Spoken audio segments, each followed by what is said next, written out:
बिस्मिल्लाहिर्रहमानिर्रहीम। आज हम फंक्शन की सीरीज़ का लेक्चर नंबर 3 डिस्कस करने जा रहे हैं। तो शुरू करते हैं। आज का टॉपिक जो है set builder form of a function, बड़ा ही एक इम्पॉर्टेंट टॉपिक है, क्योंकि आम तौर पर जितने भी फंक्शंस हम आम जो मैथमेटिक्स पढ़ रहे होते हैं उसमें देखते हैं तो 99.99% केसेस में जो फंक्शंस होते हैं वो सेट बिल्डर फॉर्म में ही हमें नज़र आ रहे होते हैं। तो देखते हैं नहीं किसी भी फंक्शन को हम सेट बिल्डर फॉर्म में कैसे लिखते हैं। तो हम सपोज कर लेते हैं कि हमारे पास कोई भी फंक्शन f सच दैट कि f फंक्शन हमारे पास है जिसके अंदर ऑर्डर्ड पेयर्स हैं 1 और 1, 2 और 4, 3 and 9, 4 and 16 and so on up to infinity. ये हमारे पास फंक्शन के अंदर ऑर्डर्ड पेयर्स हैं और इसमें हम कहते हैं कि जो सेट A है वो नेचुरल नंबर्स का सेट है जिसके अंदर एलिमेंट्स हैं 1, 2 एंड 3, और सेट B भी नेचुरल नंबर्स का सेट या सबसेट है जिसके अंदर एलिमेंट्स 1, 2, 3 सो ऑन हो सकते हैं। तो यहाँ रिलेशन आपके सामने बनाया गया है कि 1, 1 के साथ, 2, 4 के साथ, 3, 9 के साथ, 4, 16 के साथ एंड सो ऑन। अब इस तरह के फंक्शंस को जिसके अंदर इन्फिनिट एलिमेंट्स आ रहे हों तो सबसे बेस्ट मेथड होता है कि आप इसको सेट बिल्डर फॉर्म में लिख लें। तो सेट बिल्डर फॉर्म में फिर आप इसको कैसे लिखेंगे, देखें। As this function has infinite elements so we can write it as in set builder form. कैसे लिखेंगे कि f फंक्शन को हम डिफाइन करवाएंगे कि पैकेट में जैसे ये मैंने लिखा है कि ऑर्डर्ड पेयर्स की फॉर्म में कि x, y, कि आपको पता है फंक्शंस में ऑर्डर्ड पेयर्स आते हैं जैसे ये भी लिखे हुए हैं। तो फर्स्ट एलिमेंट को हमने डिनोट करवा दिया वेरिएबल x के साथ एंड सेकंड एलिमेंट को हमने डिनोट करवा दिया वेरिएबल y के साथ। और सच दैट, इस लाइन को आपको पता है सच दैट पढ़ते हैं कि x एंड y दोनों के दोनों यहाँ से आप देख सकते हैं नेचुरल नंबर्स हैं और इन दोनों के दरमियान x और y के दरमियान रिलेशन अगर आप गौर से देखें तो क्या बन रही है कि जो सेकंड एलिमेंट इसमें आता है ना फर्स्ट एलिमेंट के स्क्वायर के बराबर है। जैसे 1 का स्क्वायर लें 1, 2 का स्क्वायर लें 4, 3 का स्क्वायर लें 9, 4 का स्क्वायर लें 16 और सो ऑन, ये रिलेशन बन रहा है। तो फिर हम लिख सकते हैं कि जो सेकंड एलिमेंट है ये फर्स्ट एलिमेंट के स्क्वायर के बराबर है। तो y यहाँ पे बराबर हो गया x, यानी y यहाँ पे मैंने सेकंड एलिमेंट कहा है और x मैंने यहाँ पे फर्स्ट एलिमेंट कहा है। तो सेकंड एलिमेंट बराबर है फर्स्ट एलिमेंट के स्क्वायर के। तो लिहाजा हम इस सारी की सारी रिलेशंस को या इस सारे के सारे ऑर्डर्ड पेयर्स को लिख सकते हैं y is equals to x square के साथ। तो इस तरह से ये सारे के सारे ऑर्डर्ड पेयर्स को हम इस तरह से सेट बिल्डर फॉर्म में रिप्रेजेंट कर सकते हैं वेरिएबल्स x एंड y के साथ। चलें एक और एग्जांपल लेते हैं कि f फंक्शन अगर हमारे पास है इसी तरह से 1, 3, 2, 5, 3, 7 एंड 4, 9 सो ऑन, ठीक है।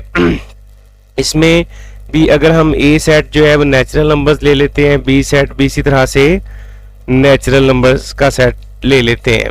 तो यहाँ भी हम इसको इस तरह से सेट बिल्डर फॉर्म में लिख सकते हैं कि f बराबर x, y such that x and y दोनों के दोनों यहाँ से आप देख सकते हैं नेचुरल नंबर्स हैं। अब इनमें रिलेशन अगर देखें तो क्या बन रहा है कि दूसरा एलिमेंट जो है पहले एलिमेंट को 2 से मल्टीप्लाई करके उसमें 1 प्लस करके बनता है। जैसे 1 को यहाँ से आप देखें 2 से मल्टीप्लाई किया 2, फिर 1 प्लस किया 3, फिर इसी तरह 5 कैसे बना, 2 को 2 से मल्टीप्लाई किया 4, 1 प्लस किया 5, 7 बना, 3 को 2 से मल्टीप्लाई किया 6 और 1 प्लस किया 7, इसी तरह 4 बना, 4 को 2 से मल्टीप्लाई किया 8, 1 प्लस किया 9। तो यहाँ से फिर इस ऑर्डर्ड पेयर्स को हम इस रिलेशन के साथ रिप्रेजेंट कर सकते हैं कि सेकंड एलिमेंट इसमें y जो है इक्वल है फर्स्ट एलिमेंट x को 2 से मल्टीप्लाई करके प्लस उसके अंदर 1 करेंगे। अब यहाँ से भी आप इजीली चेक कर सकते हैं ना, x की जगह 1 पुट करें तो 2 1 जार 2 प्लस 1 ये 3 आ गया। इसी तरह x की जगह 2 पुट करें तो 2 2 जार 4 प्लस 1 तो ये 5 आ गया। फिर 3 पुट करें तो ये 7 आंसर आ रहा है। 4 पुट करें यहाँ पे 4 2 जार 8 प्लस 1 ये 9 आंसर आ रहा है। यानी y बरा के आंसर्स हमें x की वैल्यूज पुट करने से मिल रहे हैं। तो इस तरह से किसी भी फंक्शन को हम सेट बिल्डर फॉर्म में लिख सकते हैं। तो ये तो इसकी प्रॉपर नोटेशन थी, लेकिन अपनी आसानी के लिए in general form we write most of the functions in set builder form as। तो ये सारी की सारी आप देख रहे हैं चीजें, तो इसमें अंडरस्टूड है कि x, y such that x and y इस केस में नेचुरल नंबर्स हैं, इस केस में भी x एंड y दोनों के दोनों नेचुरल नंबर्स के सेट से बिलोंग करते हैं। तो ये चीज़ें हम इग्नोर करके सिंपल फॉर्म में हम y बराबर x स्क्वायर फंक्शन लिख लेते हैं या y बराबर 2x + 1 इस फॉर्म में सिंपल रिलेशंस के साथ एक्सप्रेस कर देते हैं और आगे बता देते हैं कि x एंड y जो है ये नेचुरल नंबर्स हैं या जो भी सेट है वो उसके अकॉर्डिंगली हम बता देते हैं। अब यहाँ पे आपको पता है कि जो ऑर्डर्ड पेयर्स का पहला एलिमेंट होता है वो डोमेन होता है और ऑर्डर्ड पेयर का जो दूसरा एलिमेंट होता है वो रेंज होता है। तो यहाँ पे भी सेम कॉन्सेप्ट होगा कि यहाँ ऑर्डर्ड पेयर के पहले एलिमेंट को हमने x का नाम दिया है और ऑर्डर्ड पेयर के दूसरे एलिमेंट को हमने y का नाम दिया है। तो लिहाजा यहाँ पे जो x की वैल्यूज होंगी वो डोमेन कहलाएंगी और इसी तरह से जो y की वैल्यूज आएंगी x का वैल्यू लगा के y के आंसर के तौर पर वो इसकी रेंज कहलाएंगी। तो ये भी एक बड़ा ही इंपॉर्टेंट टॉपिक है किसी भी फंक्शन की डोमेन और रेंज का। ये आगे चल के हम डिटेल में डिस्कस करते हैं। तो चलिए अगली स्लाइड पे चलते हैं। फंक्शन का एक और कॉन्सेप्ट यहाँ पे हम डिस्कस करते हैं वो क्या है जो आपकी सेकेंड ईयर की बुक में भी फर्स्ट पेज पे सबसे पहले डिस्कस करता है कि डेफिनेशन है ये जो आपकी सेकेंड ईयर की बुक के फर्स्ट पेज पे लिखी हुई है कि the term function was first time used by a German mathematician Leibniz to describe the dependence of one quantity to another. कि सबसे पहले फंक्शन की जो टर्म है वो एक जर्मन मैथमेटिशियन लेबनीज ने यूज की थी, क्यों? To describe the dependence of one quantity to another. तो क्या मतलब इस बात का, थोड़ा इसको समझने की कोशिश करते हैं कि वो suppose a relation in set builder form. हम एक रिलेशन सपोज कर लेते हैं y = 2x + 1 इन सेट बिल्डर फॉर्म, जैसे अभी मैंने पिछली स्लाइड में आपके साथ डिस्कस भी किया है। अब यहाँ पे अगर हम इसमें x की जगह पे 1 पुट करें तो ये y = 2x की जगह 1 पुट किया +1 तो इसका आंसर आ गया 3। इसी तरह से अगर इसमें मैं x की जगह पे 2 पुट करता हूं तो y बराबर आएगा x की जगह पे 2 पुट किया 2 2 4 +1 आंसर आ गया 5। इसी तरह से x की जगह 3 पुट करेंगे तो आंसर 7 आ जाएगा। x की जगह पे 10 पुट करेंगे तो आंसर 21 आ जाएगा। ऐसे x की डिफरेंट वैल्यूज के लिए y के डिफरेंट आंसर्स आ रहे हैं। अब यहाँ पे थोड़ा सा इसको गौर से ऑब्जर्व करें कि x की जगह पे मैं वैल्यूज अपनी मर्जी से लगा रहा हूँ कि 1 लगाया, 2 लगाया, 3 लगाया, 10 लगाया, ऐसे जो मर्जी x की जगह वैल्यू लगा ले। हम कह सकते हैं कि x यहाँ पे इंडिपेंडेंटली बिहेव कर रहा है कि x की जगह पे सारी की सारी वैल्यूज मैं अपनी मर्जी की यूज कर रहा हूं, तो x यहाँ पे इंडिपेंडेंटली बिहेव कर रहा है। लेकिन y की जो वैल्यूज है वो मेरी मर्जी की नहीं आ रही, बल्कि y की वैल्यूज इस फंक्शन की मर्जी की आ रही है कि जैसे मैं x की वैल्यू पुट करता हूं या जैसी मैं x की वैल्यू पुट करता हूं उसके मुताबिक y का आंसर आएगा। छोटी वैल्यू पुट की छोटा आंसर आया, बड़ी वैल्यू पुट की बड़ा आंसर आया। यानी y जो है यहाँ पे डिपेंड कर रहा है किसके ऊपर? x के ऊपर, कि x जिस किस्म का हम पुट करेंगे तो उस किस्म का हमें y मिलेगा। यानी हम कह सकते हैं कि x इंडिपेंडेंट वेरिएबल है और y यहाँ पे डिपेंडेंट वेरिएबल है। तो y डिपेंड कर रहा है x पे, यानी x के केस में हम आजाद हैं जबकि y के केस में हम डिपेंड कर रहे हैं x पे। तो y जो है ये डिपेंड करता है x पर। तो इस बात को लेबनीज के मुताबिक हम कहेंगे कि y चूंकि x पे डिपेंड करता है तो लिहाजा y जो है ये x का फंक्शन है। तो अकॉर्डिंग टू लेबनीज जब एक चीज किसी दूसरी चीज पे डिपेंड करती है तो जो डिपेंडेंट क्वांटिटी होती है वो इंडिपेंडेंट क्वांटिटी का फंक्शन कहलाती है। तो जैसे यहाँ y x पे डिपेंड कर रहा है तो हम कहेंगे कि y is a function of x।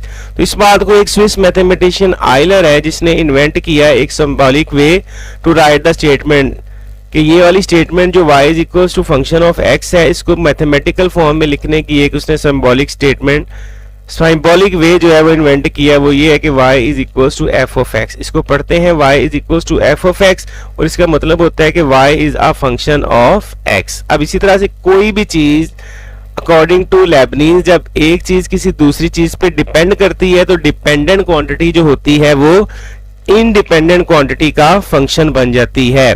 तो जैसे आप देखें एक एग्जांपल एक और दी जा सकती है कि जैसे area of a square depends on one side, length of the one side, किसी भी स्क्वायर का एरिया जो होता है उसकी एक साइड की लेंथ पे डिपेंड करता है, जिसको हम इस फॉर्मूले के साथ रिप्रेजेंट कर सकते हैं, a is equals to x square. अगर x उसकी एक साइड है तो आपको पता है कि एरिया ऑफ द स्क्वायर का formula a is equals to x square होता है। अब यहाँ पे सेम सिचुएशन बन गई है कि y की जगह पे a आ गया और x की जगह पे x ही है। तो यहाँ आप इजीली चेक कर सकते हैं कि x की डिफरेंट वैल्यूज के लिए y के डिफरेंट आंसर्स आएंगे, a के डिफरेंट आंसर्स आएंगे। तो लिहाजा हम कह सकते हैं कि a x का फंक्शन है। ठीक है, तो ये हमारा एक और कॉन्सेप्ट था फंक्शन का कि जब एक चीज किसी दूसरी चीज पे डिपेंड करती है तो डिपेंडेंट क्वांटिटी इंडिपेंडेंट क्वांटिटी का फंक्शन कहलाती है।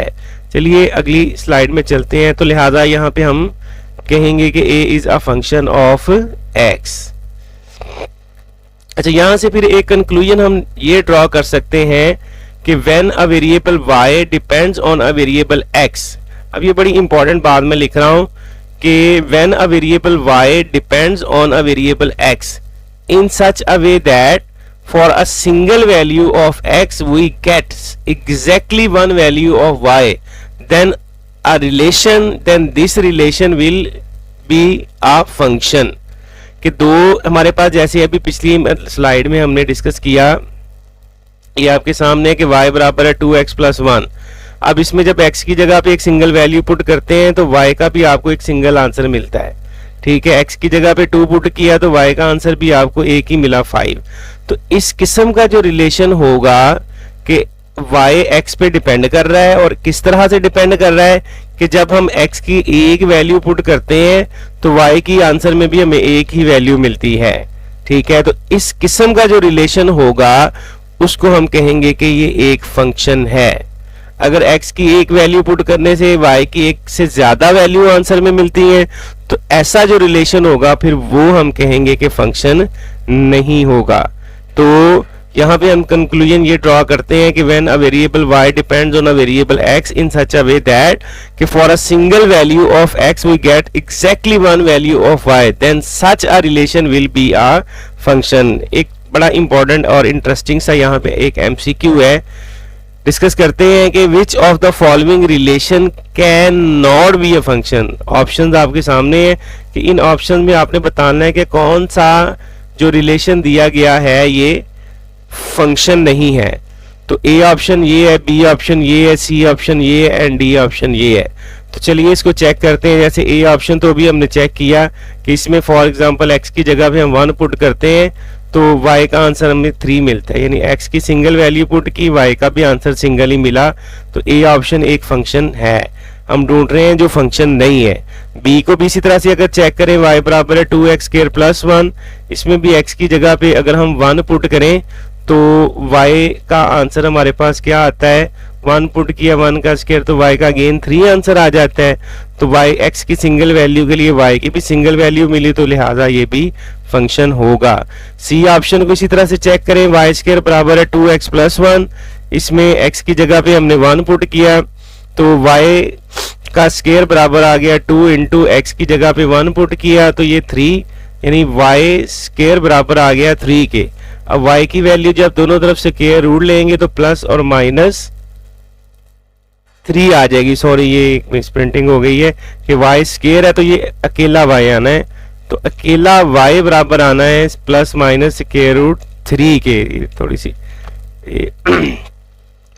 तो यहाँ देखें आप क्लियरली समझ सकते हैं बात को। ये अब इसको स्लाइड को चेंज करना थोड़ा सा मुश्किल काम है कि बहरहाल आप इसको इजीली समझ सकते हैं कि y यहाँ पे इक्वल है प्लस माइनस स्क्वायर रूट 3 के। इसकी आप करेक्शन करेंगे कि y बराबर है plus and minus square root 3 के, यानी जब आपने x की एक सिंगल वैल्यू पुट की तो उसके नतीजे में यहाँ आप क्लियरली देख सकते हैं कि y की आपको 2 वैल्यूज आंसर में मिल रही हैं। यानी आपके पास जो ऑर्डर पेयर बनेगा x की वैल्यू 1 के साथ एक दफा स्क्वायर रूट 3 और फिर 1 के साथ एक दफा माइनस स्क्वायर रूट 3। ठीक है, यानी डोमेन रिपीट हो रही है। तो बहरहाल फिर इस केस में कि ये सी ऑप्शन जो है हमारा ये फंक्शन नहीं बनेगा।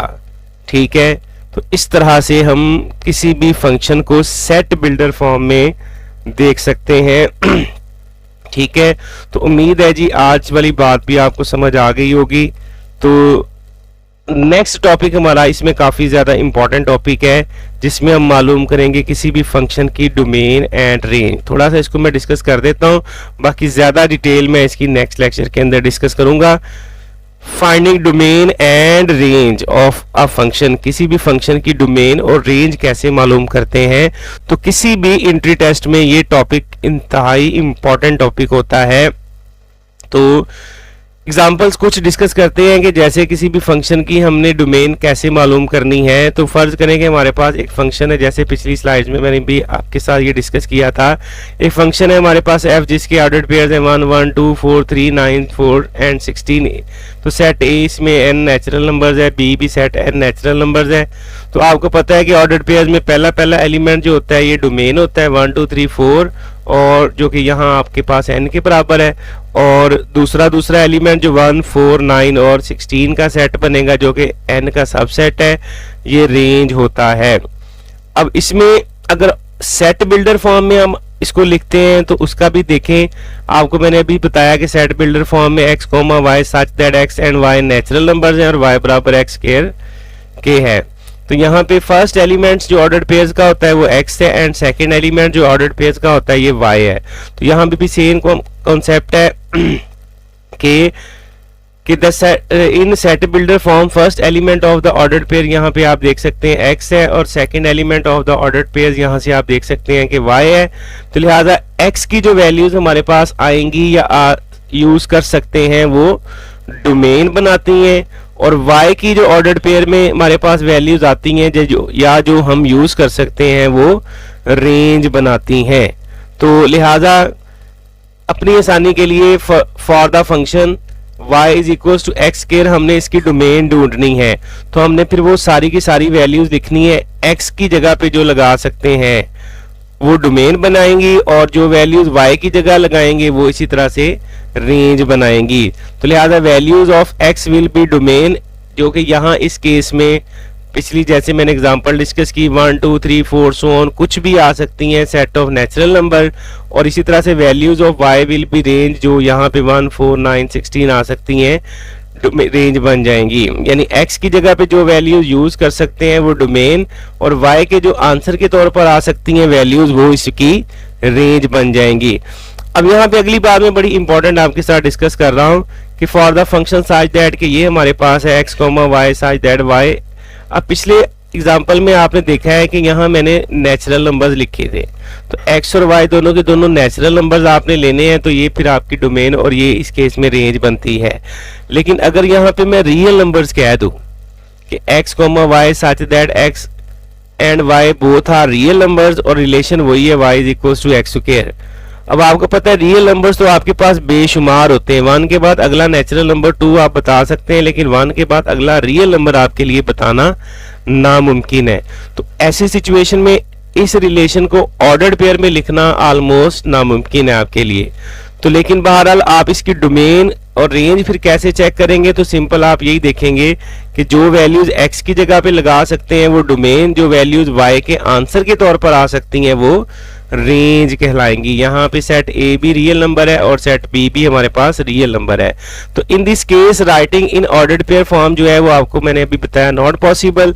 तो in such case we just check the values which can be use for x। Set of the values will be domain, यानी जो वैल्यूज हम x की जगह पे यूज कर सकते हैं उन तमाम वैल्यूज का जो सेट होगा वो डोमेन कहलाएगा। And the set of values that will come for values of y, और जो y के आंसर के तौर पर वैल्यूज आ सकती हैं वो रेंज बनाएंगी। ठीक है, तो यहाँ पे इस केस में हमारे पास, तो अब इन कैलकुलस, ये भी एक इंपॉर्टेंट बात मैंने लिखी है कि कैलकुलस में we use real numbers for both set x and y। यानी कैलकुलस में, यानी कैलकुलस मीन अभी जितना भी मैथ हम पढ़ेंगे या पढ़ रहे हैं ये सारे का सारा कैलकुलस में आता है। ठीक है, तो कैलकुलस में अब से ऑनवर्ड जितने भी हम फंक्शंस डिस्कस करेंगे वो सब में सेट A और सेट B जो हम लेंगे वो हमेशा रियल नंबर्स ही होंगे। ठीक है, जितने भी हमारे पास फंक्शंस आएंगे उनमें सेट ए और बी रियल नंबर्स ही लेंगे, तो लिहाजा इस फंक्शन के लिए डोमेन रियल नंबर में से कोई भी वैल्यू हम इस x की जगह पे लगा सकते हैं, लिहाजा set of all real number we can use as value of x domain कहलाएगा, और set of all real numbers that we can use that can comes as values of y वो रेंज कहलाएगा। जैसे अभी मैंने डिस्कस किया कि x की जगह पे जो वैल्यूज हम यूज कर सकते हैं वो सारी की सारी वैल्यूज डोमेन, और y के आंसर के तौर पर जो वैल्यूज आ सकती हैं वो सारी की सारी रेंज। तो यहाँ इस केस में हमारे पास डोमेन क्या हो जाएगी, x अगर 1 पुट करें y 1 आता है, x 2 पुट करें y 4 आता है, x 5 पुट करें तो इसी तरह y 25 आता है, x 0.5 पुट करें तो y उसके मुताबिक ये आ जाता है।